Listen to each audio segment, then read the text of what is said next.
Ертеде, ешкі жүні келтеде, бір шал тұзақ құрып күн көріпті. Бір күні шал тұзағын келіп қараса, қаз түспті. Қазды тұзақтан босатып, бауыздайын десе, қаз, сен мені босат, менен сұрағаныңды бір жылдан кейін аларсың дейді. Шал бұл ұсынысты мақұл көріп, қазды босатып қоя береді.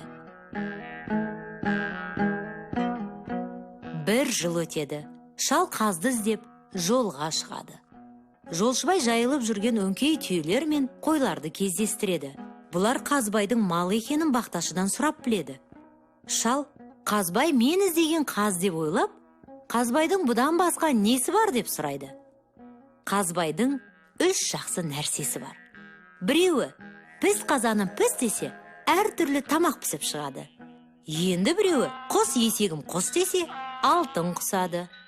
Тағы біреуі, ұр тоқпағым ұр десе, адамдарды ұра береді дейді бақташы қарияға. Ғажап екен деп, шал жүріп кетеді. Бір кезде шал Қазбайдың ауылына келеді. Қазбай оны мейман етеді. Шал Қазбайдан піс қазанын сұрап алады.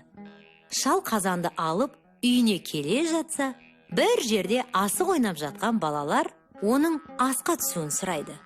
Ол қабыл алады. Үйге кіріп бара жатып балаларға, шырақтарым, піс қазаным піс демеңдер дейді. Балалар тыңдасын ба? Піс қазаным піс деп шулап қоя береді. Сол сәтте-ақ әртүрлі тамақ пісіп, даяр болады. Балалар қарияның қазанын басқа қазанмен алмастырып қояды.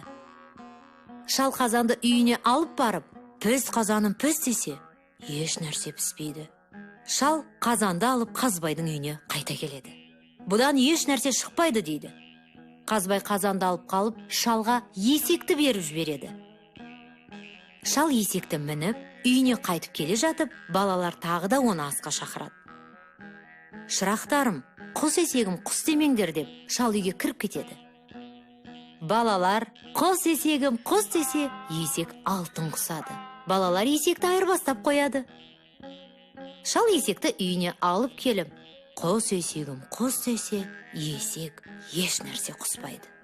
Шал есекті алып Қазбайға тағы келеді. Есектен еш нәрсе шықпады дейді. Енді шалға Қазбай ұр тоқпағын береді.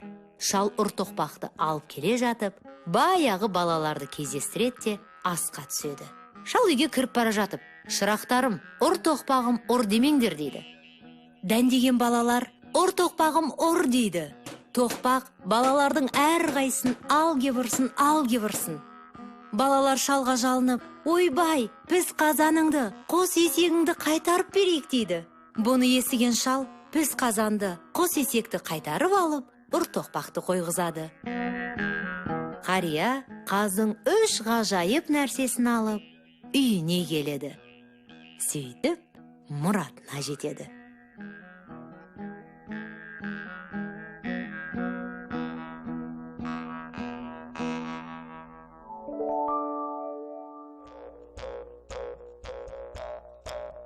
Баяғыда бір кедей болыпты.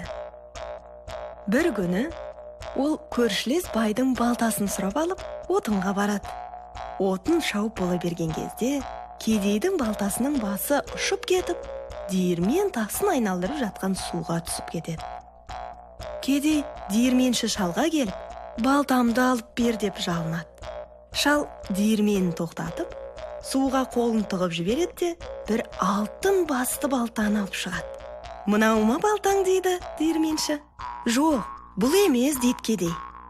Шал суға 2-ші рет қолын алып жіберіп, күміс басты балтаны алып шығады. Мынау ма балтаң дейді тағы да кедейге? Бұл демес. Диірменші 3-ші рет қолын суға малғанда, қара темір балта ілігеді. Сол кезде ғана кедей, міне, мынау менің балтам деп қолын соза береді. Диірменші кедейді тоқтатып, шырағым, дүние қоңыз емес, адал жан екенсің. Сол үшін мына балтаны сыйға ал. Оның сен сияқты кедейге тигізер пайдасы көп. Осы балта қолыңда тұрғанда күн көрісің түзелер. Тез арада ел қатарына қосыларсың деп, оған алтын балтаны береді. Алтын балта сиқырлы екен. Кедей балтаны әкелген күннен бастап құлшына еңбек етеді. Отынды да өндірте жарады. Сөйтіп, ісі оңға басады. Үйге береке кіреді. Бір күні көрші бай кедейден осының сырын сұрайды. Кедей жасырмай барлық болған оқиғаны айтып береді.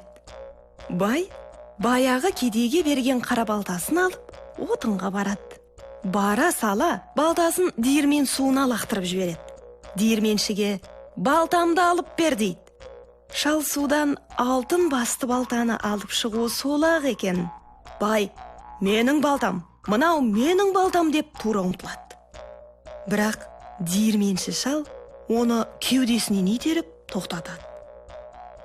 Қоя тұр, құлқыны тоймаған қу неме. Міне сенің балтаң деп, байға өзінің темір басты балтасын алып береді. Бай амалы құрып үйіне қайтады.